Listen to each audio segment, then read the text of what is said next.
Well, good morning, everyone. We are back now, and for Week 15, as we look at Week 15 news and notes, waiver wire playoffs. Today, I sit there once again with Jimmy over in Phoenix, as well as Jed over in Chicago. So, welcome everyone. Good morning. Playoffs have started for Yeah, hopefully everyone is tuning in because they made the playoffs. Unlike me, because Tommy knocked me out of our league. That stinks. I'm telling you, I was sitting there watching, and look, Jed, I was very surprised because I thought we're separating two divisions. So I thought it was the top three in each division. Lo and behold, I wake up this morning and say, how in the world did I get in the playoffs? Yeah, I was disappointed. I was telling you guys I had Kyler Murray going in last night in a slight lead, but the opponent had James Conner, and the second James Conner touchdown and then Kyler Murray's second interception, those things just killed me. So first time in our league, I didn't make the playoffs, but I'll be watching you. Tommy's going in as the 6th seed, and he could make a little run here, so we'll see. James Conner, I would say, really helped a lot of people win their league this year or get into the playoffs, because that guy, what does he hit at, like 16 or 17 touchdowns?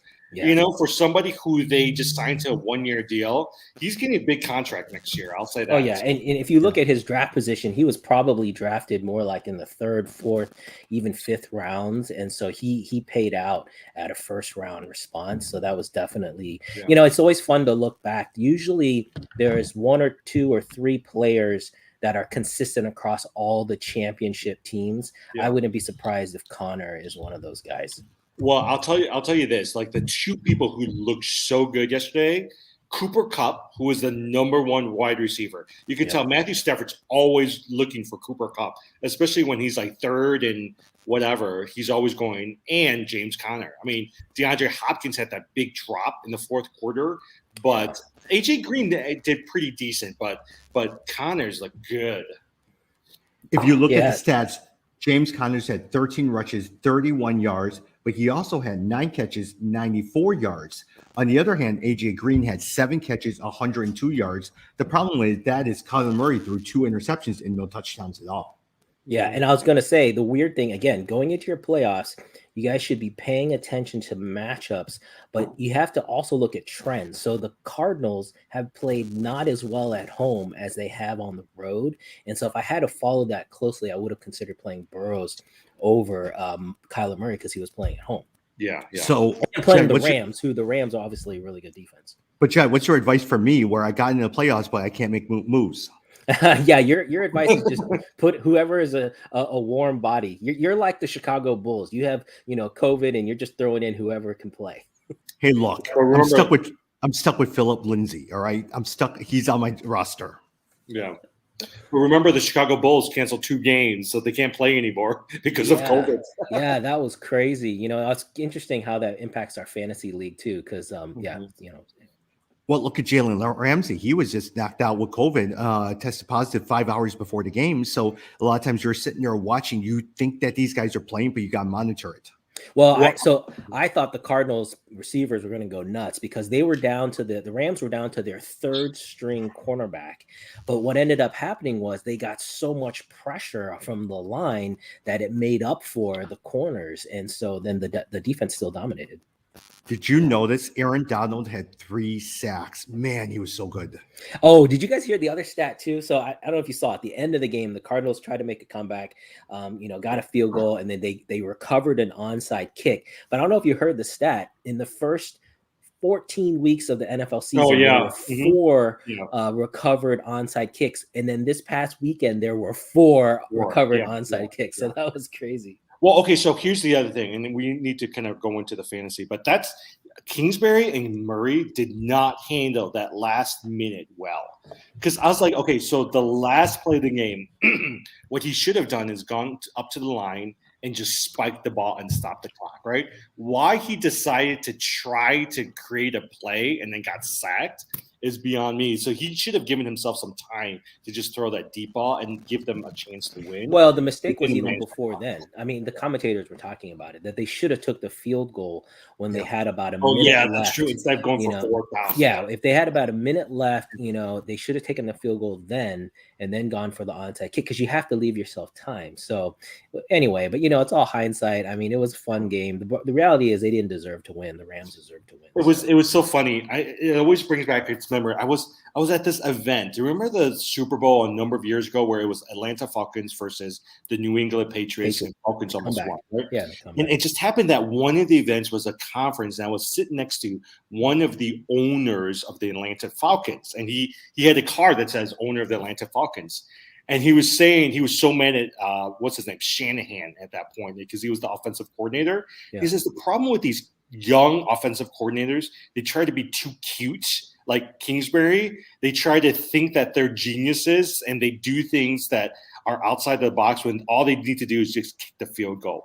And so that's the thing is, I think with Kingsbury is he's trying to be too cute instead of kicking the field goal and going for the win. By the way, LA Rams, Matthew Stafford, 287 yards, 3 touchdowns.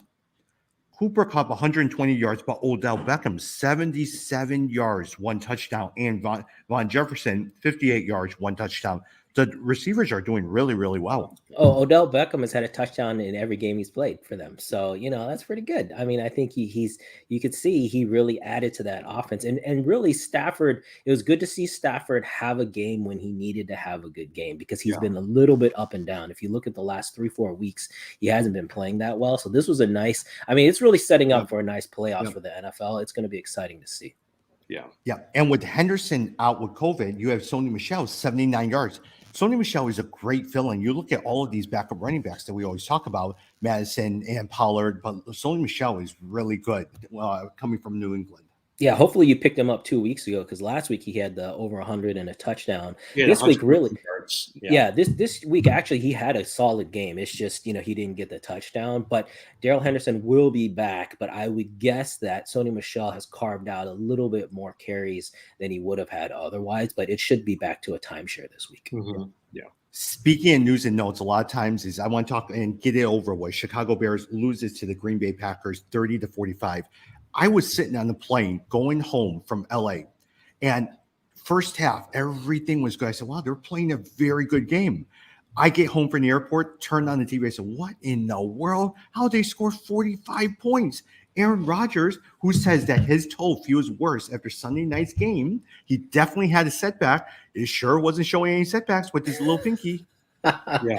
Yeah, that first half was so exciting. But even in the first half, there were the mistakes. Like there was the interception. So there were still mistakes in the first half, but things were set up for the Bears to win. They just couldn't pull it off.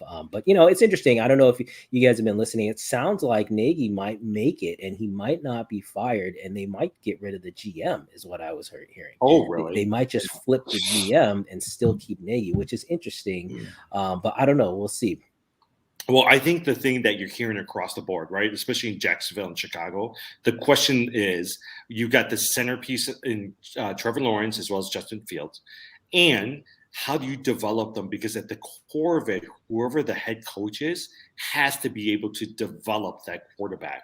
And right now, even in Jacksonville, Urban Meyer is not developing it. I can see Meyer leaving actually here after this year. Oh, I cannot imagine that Meyer will make it. I mean, he's been a disaster. I mean, not only the record, but if you read about the reports, it sounds like the guy's just a jerk and like everyone doesn't like working for him. So, I can't imagine that he'll make it. But Nagy, I don't know. Everyone says Nagy is supposed to be a good guy. And I think to your point, if they think that he can continue to develop Fields, which he has that history with quarterbacks, then, maybe they'll still keep him, but we'll see. Speaking of Bears, how good was that Jakeem Grant? Oh yeah, that run back, that was so exciting. Yeah, but not only that, if you watch the game, his speed just jumps out. Remind me of Devin Hester, where you could just see the speed, and same thing. He's just got the wheels. He's able to have the speed and then go to the sidelines and go straight up that sideline pretty well. Yeah. Well, I think this is something that we could talk about later on, even with waiver wire pickups, with the championships and the playoffs coming up this week. I think you're going to have to start playing players like Grant who you might not have wanted to play in the past, right? So for me, a Grant would be a great flex option versus a Cortland Sutton. Like people who is going to score. And I think as you're looking at this last half of the playoffs and last half of the season, you're going to have to play some people that you would not have played earlier in the season. Yeah, like for instance. Oh, go ahead. Wouldn't you say a lot of times, going back what Jimmy says, for instance, Allen Robinson no longer is part of your conversation. Darnell Mooney is no longer part of your conversation. Well, see, I would disagree on Mooney, but on Allen Robinson, yes. So I think to Jimmy's point, let's say you have a player where you have like a 50% certainty that they will score 10 points, but you also know that they can't score 20 points. Whereas you have someone else who maybe has a 20% chance of scoring 20 points, but also maybe a 50% chance of scoring less than 10 points. It's like you're taking high risk, high reward. But I would put Mooney in that category because I feel like Mooney, he's such a long bomb threat. All he needs is one of those catches, for a touchdown, and all of a sudden his day is like over 100 yards and a touchdown. Yeah. So I think those are the kind of, it's like the home run hitters. Like those are the kind of guys you want to play in your flex spots. Like a great option would be a KJ Osborne, the receiver for Minnesota Vikings. I mean, he's had consistent double figures in the last couple of weeks, and he's somebody who I would have never looked at, to be honest, in the past. But because I'm in this, you either win or you're out, I'm going to play an Osborne because he's going to get me at double figures. Yeah, or like Van Jefferson on the Rams, right? Like he's not the main guy, but if it's a high scoring game and you just happen to pick up you get a little bit of lightning in a bottle, and all of a sudden he scores 1 or 2 touchdowns. Totally. Hey, on the Green Bay Packers side, AJ Dillon, 15 carries, 71 yards. Aaron Jones, 5 carries, 36 yards. Is this the beginning of the end for Aaron Jones as we know it? I don't think so. I think if you watch the game, they said he's still hobbled by his injury, right? And they're going to take it slowly because they know that the Packers are most likely going to go deep in the playoffs and they're going to need Jones, right? So they're going to use Dillon as much as they can. My only fear sometimes is they'll always use Dillon, but at the end of the day, Jones is going to get the touchdown. Yeah, I was going to say, which is what happened. He scored. And then also the key with Jones is receiving out of the backfield. Like Dillon is the harder runner and definitely more potential for the goal line carries. But Jones, his receiving ability, basically you're in a timeshare situation. I actually have a team that I have both of them and I played both and it was fine. It worked out fine because they got enough points. Yeah. I always hear the commentators talk about AJ Dillon's calf and how big his calf is. Yeah, when he moves, like when he hits the pile, I always look at that. Like when they hit the pile, does the pile move? And like he can move the pile like when he goes into the middle. Yeah. I still go back to that draft. If they didn't draft Jordan Love, they could have had Justin Jefferson and AJ Dillon. Can you imagine that offense with those two? Oh, Justin Jefferson too, man. Talk about taking over for the Vikings. The second half of the season for Justin Jefferson has been great. Oh, yeah, totally. I mean, he's better. I mean, just look at the numbers, right? He's better than some of these other players. Calvin Ridley didn't do anything this year. He's better than CD Lamb, He's actually been I would say he's in the top 5 wide receivers if you're looking next year. No, definitely. The other person I thought who we knew was going to be good, but I thought has been even more of a focal point has been Chris Godwin. Oh, yeah. Chris Godwin has been unbelievable because not only is he getting the yards, but it's the number of catches. He's consistently getting like 10 plus catches a game, which is just, phenomenal. Especially if you're in a PPR league, that guy has been phenomenal. Yeah. You mentioned Justin Jefferson, and we didn't even talk on Friday in regards to Pittsburgh-Minnesota game. Hey, look, Pittsburgh Steelers loses to Minnesota Vikings 36-28. It doesn't even feel like it was that close. But as much as we talk about Justin Jefferson, 7 catches, 79 yards, Dalvin Cook, who had a great game, 27 carries, 205 yards. But going back to Jimmy's point, KJ Osborne, 83 yards, 1 touchdown in place of Adam Thielen. Look, if Adam Thielen is out again, you're definitely playing KJ Osborne. Oh, yeah, totally. Mm-hmm. Yeah. The other thing I mentioned, Dalvin Cook coming back after just 1 week missing with that shoulder injury and then playing. I think it was just 1 week, right? Maybe 2 weeks. Yeah, just 1 week. And then he wore that shoulder harness. So again, I do think you have to look at the durability of players and players willing to play through injuries. And Dalvin Cook has that, he has that history where he's going to try to play. So. Speaking of that, Jed, you are on your way to a championship in our keeper league. You're not. I mean, if Derrick Henry was going to have an all-star of all-star seasons, and he was on his way to doing that. Yeah, well, Derrick Henry and Dalvin Cook. I mean, that's a crazy backfield. So, and also Kyler Murray was out for 3 or 4 games for you as well too. So you had your top 2 running backs and your quarterback out. Yeah, but in hindsight, I didn't manage. I was just basically waiting for those guys back, and I probably should have made some more bigger moves, to just assume that they wouldn't be back. So it was tough, but what can you do? That's why I love that fantasy is just like real life, in that if your star players go down, it's very difficult to win. Yeah. Hey, look, I'm dealing with it in basketball, not football right now. One of my teams, I have an all-star team, but I have a newbie out, I have Jeremy Grant out, I have Klay Thompson out, I have John Morant out. I mean, everyone's out. Yeah, injuries, I think, have become managing injuries is a big part of fantasy. That's for sure.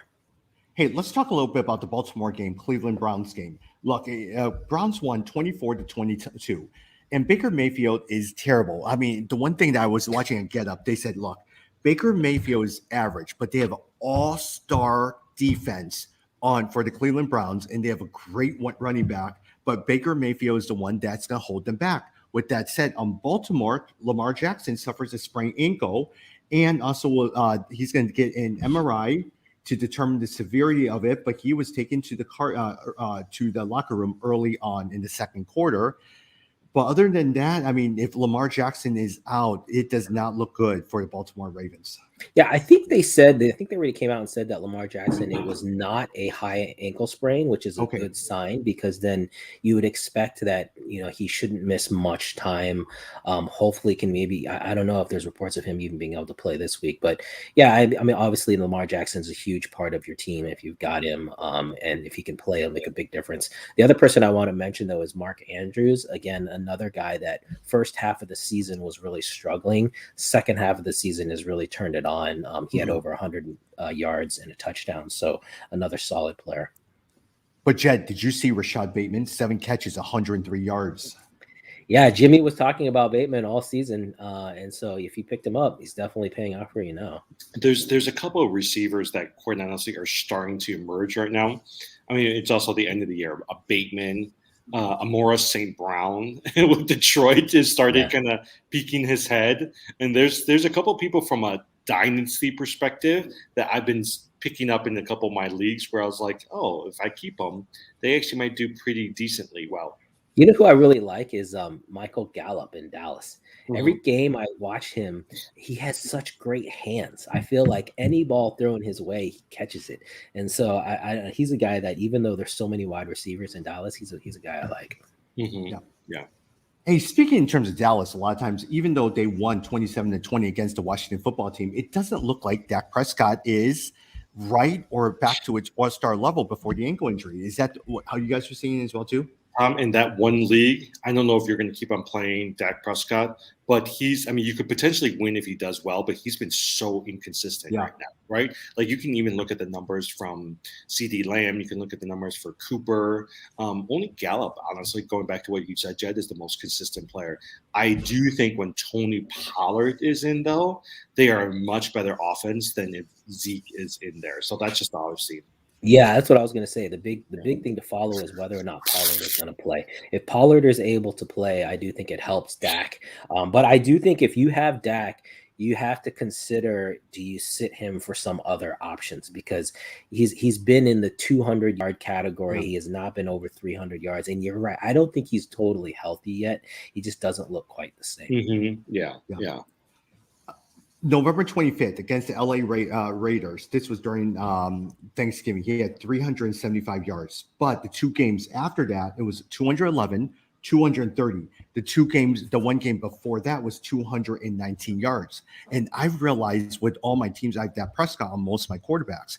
I'm struggling because when he struggles, I just definitely lose. All my other players are very consistent. Dak Prescott is the one that I struggle with. Okay, Tom, going back to our league, right? Like the league you and I are playing in. So you've got Dak Prescott, who's got pretty inconsistent, right? You got Justin Fields, who almost scored 30 fantasy points. You've got Taysom Hill, who've almost scored 30 fantasy points in the last 2 games. You got Garoppolo, who's got almost 25 fantasy points. Would you ever replace a Dak Prescott with one of those 3 for the playoffs? Well, it really depends on who. I would probably have to look to see who Dallas is playing this week and see what that defense looks like too. Mm-hmm. Yeah. Because if they're playing the Jets or Houston Texans, I definitely am playing Dak Prescott. Yeah, I think the Texans are playing the Jags, and I think the Jets are playing, I want to say, Seattle. Okay, got it. Hey, speaking of that, as Jimmy is looking, Jed, the Washington football team. Look, we need a new quarterback, all right? Because McLaren, went out with a concussion, but he has not been doing well. And Antonio Gibson has been doing well the last couple of weeks, but with them being down, they moved away from the run. I still like his hopes. The very fact that J.D. McKissick is out helps Antonio Gibson, but he only had 10 carries and 36 yards. It was annoying. Yeah, I was going to say Gibson has started to turn things around a little bit. He's just being held back by the offense. So for me, I think it's totally matchup dependent. If the Redskins are playing a defense, I shouldn't call them the Washington team. If they're playing a team who is not a strong defense against the rush, then I think you can play Gibson. If not, though, if they're playing a strong team, I'd consider sitting him. Yeah. Got it. Jim, Seattle, we usually won't talk anything about a team playing against the Houston Texans, but here's the player I want to talk with. Seattle Seahawks wins 33-13 against the Houston Texans. Talk to me about Rashad Penny, 16 carries, 137 yards. Compared that to Collins at 7 carries. And look, Adrian Peterson didn't even play. Rashad Penny, is he going to be a hot player that you're looking in? Or he's at the top of everybody. He's at the top of everybody's waiver wire. Like, he came out of nowhere. I think we always knew Penny was decent, but he's always injured. And so he came out to waiver wires. And I know going to Sunday's game, a lot of people still didn't pick him up. And he's just kind of sitting there because Alex Collins was still the number 1 receiver. But to be honest, like, if you looked at the Seattle game, Metcalf didn't do anything. Russell Wilson was inconsistent. Rashad Penny was the best offensive player out there, and he's the reason why they end up winning that game. Yeah, I would say, and this is actually one of my tactics I like doing, is right before on Sunday, you pick up the backups like Rashad Penny, but you just stick them on your bench. So they're not in your starting lineup, but they're on your bench. And then if they hit, then you end up, it's kind of like a little bit of a lottery ticket. So it actually worked for me for both Penny and Sony Michelle. I got both that way. But what I was going to say is, in that Seattle game, I think this was a turnaround game for Russell Wilson. I felt like Russell Wilson finally was hitting Tyler Lockett with those long bombs. Lockett had over 100 yards. So if I have Russell Wilson, and you guys know I stole Russell Wilson in one league as a player, I don't know, someone who dropped him. If I had made the playoffs, this is the week I would still play him because I think he's turning things around, and you can get some good points out of him. Yeah, Metcalf didn't do anything in that game. He scored, I don't even know how much, but like single-digit fantasy points. Yeah. But the deep ball definitely was there. Hey, Jed, also another team that we probably usually don't want to talk about is Jacksonville Jaguars. They lose to Tennessee Titans 20-0. But the players that I want to talk to you about is James Robinson. With playoffs starting, he only has 6 carries, 4 yards. And also the 2 Tennessee Titans, Devontae Freeman as well as Hilliard. Talk to me about those 3 running backs. Yeah, James Robinson, that killed me. I was really disappointed in that output. I think James Robinson is a great player. It's just matchup dependent. You got to be really careful. But here's the thing: the Jacksonville Jaguars are playing Houston, and so to me, I'm playing James Robinson next week. I'm expecting him to have big output. Same thing with even on the Houston team. I think you can find points there. So for me, even though he had such a bad week, I'd still play him. Yeah, I get that, right? Because he's slated to get 14, 15 fantasy points. You don't know what Urban Meyer is thinking, right? So that's the problem is, on paper, it looks like he's going to have a great game against Houston. No one knows what Urban Meyer's up to these days. Even Trevor Lawrence came out this week and said, we should play James Robinson. And you know what? James Robinson had 6 yards. And so I just think that Urban Meyer's. You don't know where he's at. You know what I was thinking? Here's a question for you guys. Would you pick up Travis Etienne and stash him in your keeper leagues? I would seriously consider. I mean, I'm not going to because I've got other players I want to keep. But here's my thing, right? I think that Urban Meyer is going to be gone. I think they're going to bring in one of these hot young assistants who's going to know how to use the ETN. And the best, let's say you keep ETN, he's going to do what Kareem Hunt's going to do. If you can get a Kareem Hunt out of ETN, I actually think that's worth. I mean, if you need some running backs, he's worth it. Hey, look, Charlene is my wife who has ETN in the keeper league, and I've been trying to figure out should she just keep her versus. Yeah, so I think ETN definitely is someone to consider keeping. I like ETN. I think he has lots of potential. Yeah. Jim, what do you think about Foreman as well as Hilliard? I thought Hilliard was going to do well. He was so disappointing with only 6 carries and 13 yards. Yeah, so Foreman was actually the better running back if you watch the game. So he played the majority of the game. The only hesitation I have about Foreman is you never know if Hilliard is going to come in because there was a stretch where all they did was play Hilliard, right? And so I don't know if he just needed some rest or what it was, but clearly Foreman's going to be the number one back, and clearly Hilliard is going to be the second back, but you don't know if it's going to turn out to be a timeshare. But if you need a running back this week, I would say Foreman's the person that you want to play. Got it. Hey, Jed, Broncos against Detroit Lions 38-10. With DeAndre Swift out this week and possibly out next week, the one that did pretty well was Craig Reynolds. No name Craig Reynolds that was not on anyone's radar. 11 carries, 83 yards. You also have St. Brown, who caught 8 catches, 73 yards. With nobody playing in Detroit, how likely are you going to start those guys in your flex this week? Yeah, no, in Detroit, unfortunately, TJ Hawkinson was out, and it looks like he may be out again. Actually, that's a major hit for me and a lot of people this week. So, yeah, and then basically, I don't know that you know what? I guess I would say this: Detroit, somebody's gonna have to get the offensive points. With Swift out, with Hawkinson out, someone's gonna have to score. And to our discussion earlier about sometimes you got to swing for the fences. Maybe that's what you do, for your flex position. You look to Detroit, who's going to be the starting wide receiver, who's going to be a starting running back there, and pick up, and try to get those points. I don't think that's a horrible move. Yeah. My frustration is I had Jamar Jefferson, the backup running back for Detroit, and I actually thought that he was going to have a good game, but at the last minute, they decided not to play him. Yeah.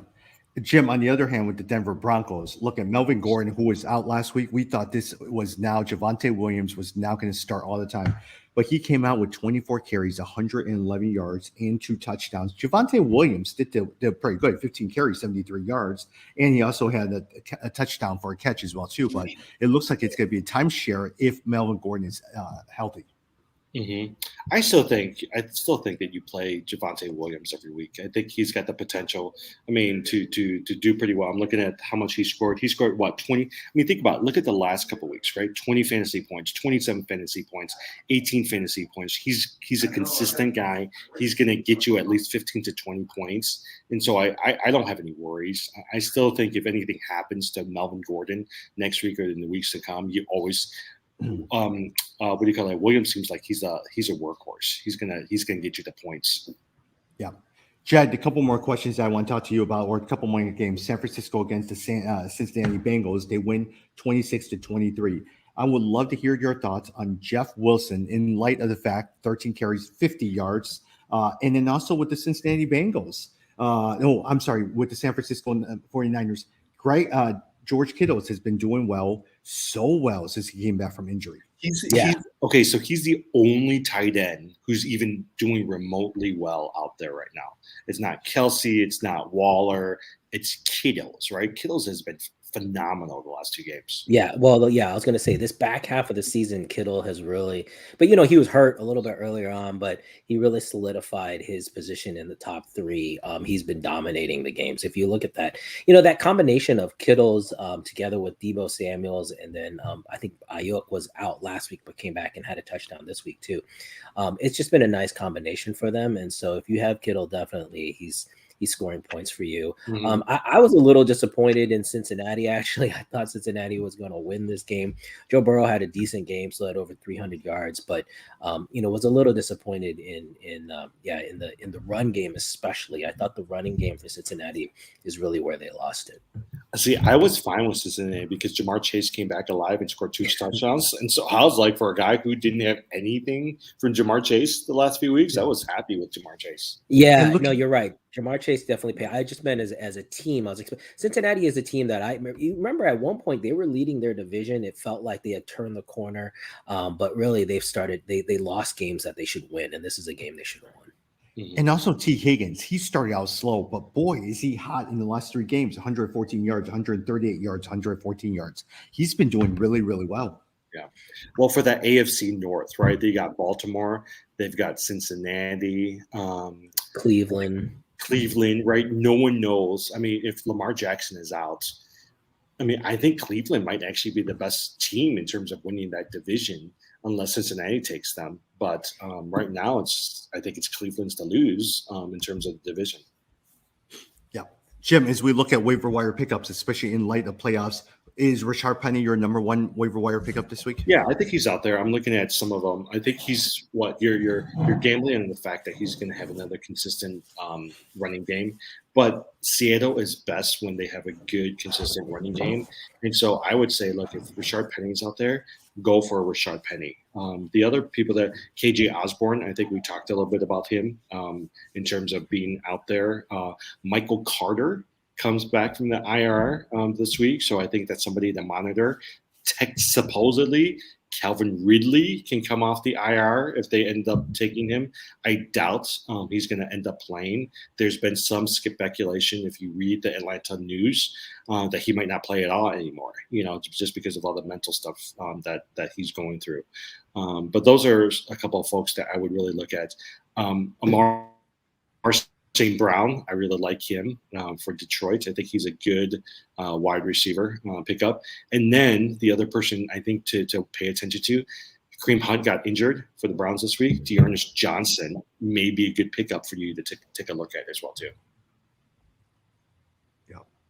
Hey, honestly, I think a lot of times if Calvin Ridley does come back, Jed, I mean, would you disagree? You probably wouldn't even be playing him at all. I don't even think that with the lack of conditioning or anything like that with playoff time, you're not even considering him.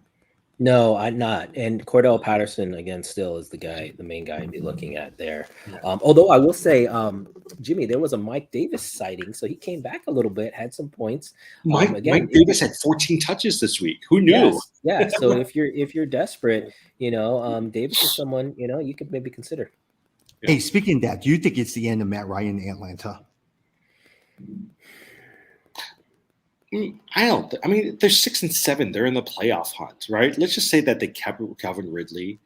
I mean, they've got good pieces around them. There can be an argument made that because they were surprised by the Calvin Ridley being out this year, and they could have been a lot better. But they're technically still in the playoff hunt, and he's still pretty consistent. I mean, I think at some point he's going to be a Ben Roethlisberger, where he'll be like, okay, it's done. So I could see that happening to Matt Ryan. Yeah. Hey, and it's looking more and more like, especially if they play Trey Lance, that Jimmy Garoppolo is going to be a decent quarterback as long as he stays healthy on another team. He looks like he's going to be pretty good. Yeah, I'm not a Jimmy G fan. I don't. He's too inconsistent for me. To me, he reminds me of a Derek Carr. It's just like very up and down. He'll have some great games, but then he'll have some games where he loses it for you. So I feel like he's still in that second tier. He's not in the first tier quarterbacks. Yeah. Well, hey, Luck. This week, it looks like with Jimmy traveling, we may just be recording again this 1 week. Sorry about that, if in terms of sound and all that stuff. As we wrap up, any news, NBA, crypto, anything like that you guys have on your head? Crypto's getting hammered. Well, the stock market and crypto, everything is getting hammered. But I would still buy in. I mean, for me, I was so tempted. So I told you guys I was so tempted to buy crypto for my team. I ended up not doing it because I was like, some people, just thinking about they would cash it out, like they wouldn't want to hold it, and then you got to deal with all the tax implications. So I ended up just getting them gift cards. But I do think if you're still on the fence about crypto, you should get in. So now's the time to do it. Yeah, very good. NBA. Any thoughts on the NBA? No, going back to crypto, it's at $47,000 for Bitcoin right now, and Ethereum is down to $3,800. Yeah. Well, hey, thank you very much, everyone. All of us have different work that we got to get to and meetings and all that stuff. So again, playoff time, and let's see how everyone does. Yeah, good luck. Talk soon, everyone.